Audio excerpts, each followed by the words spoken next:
The Theban Tomb TT52 is located in Sheikh Abdel Qurna, part of the Theban necropolis, on the west bank of the Nile, opposite to Luxor. It is the burial place of the ancient Egyptian official, Nakt. Architecture. The tomb architecture and decoration conforms to the standard design of Theban tombs of the New Kingdom by using such scenes that are commonly found in contemporary tombs. Some of these decorations display differences from scenes found in Old Kingdom mastebase of Memphis, where one of the principal functions of the tomb was to ensure magical sustenance for the ka, whereas in the New Kingdom tombs, the primary function was to identify oneself on the tomb walls. The tomb has the typical T-shaped architectural design that was common for non-royal Theban tombs of the New Kingdom. There was a broad hall, which followed from the entrance and court. This led into an inner chamber, the long hall, and the shrine, which was situated in a niche, containing the statue of the deceased.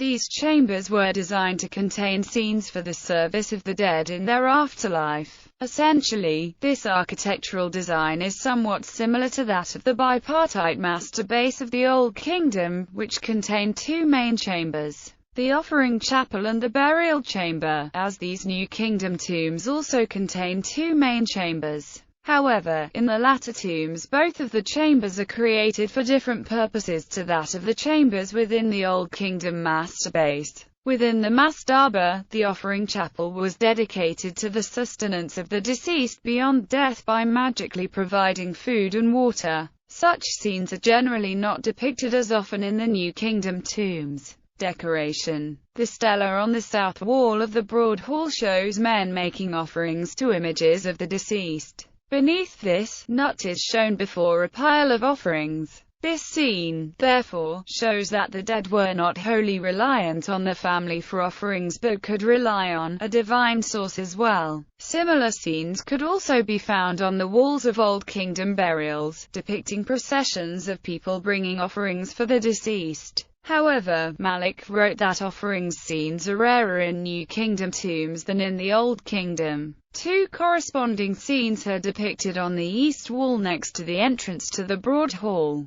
These scenes show Nakt and his wife, Tawi, making offerings to Ra, who is manifested by the sunlight that would emerge from the doorway. This scene is depicted to show the continuation of an earthly ritual in the afterlife. In the New Kingdom, private individuals had access to an afterlife, meaning that they could expect to enter the field of reeds. A scene on the south side of the west wall represents a banquet scene. This genre of scene is frequently represented in New Kingdom tombs. The family of the deceased, in this case Nakt and Tawi, is also shown together being entertained by the musicians and dancers. Malik wrote, domestic scenes are frequent, because they emphasize the closeness of the family and the continued existence together in the afterlife. However, these scenes may also have a sexual or potent purpose for the afterlife. Manich wrote that by including such scenes in the tomb, the deceased could be guaranteed potency in the hereafter. She writes that banquet scenes are littered with such references, including the inclusion of mandrakes and lotus flowers, which are being held by the women in the second register.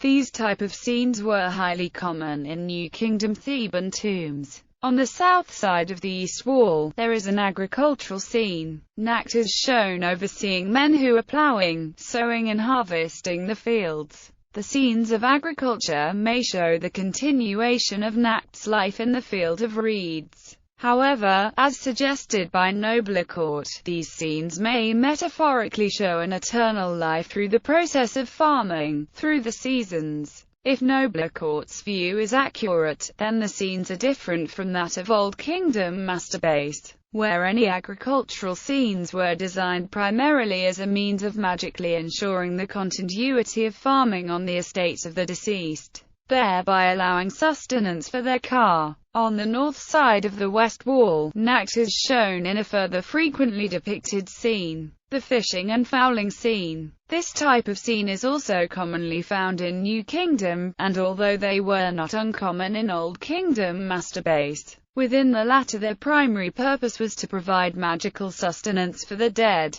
In the tomb of Nacht, he is shown spearing fish and fowl, together with his family. Davies suggests that sustenance was not always coaxed from the soil by severe labor, indicating that this scene was used to show a form of receiving food after death in a different way, for entertainment for the deceased and for an artistic change of genre. However, there is a different interpretation that they were, like banquet scenes, depicted to show an image of potency and creativity after death, as some of the equipment is similar and the women present wear outfits similar to that worn for a banquet. Davies writes that all of these scenes may have had a further important motif in showing the family of the deceased together. He wrote that the Egyptians enjoyed family life, and the strength with which love of family survived death is witnessed by the family groups painted on nearly every wall, suggesting that one purpose of the tomb scenes was to guarantee their company beyond death.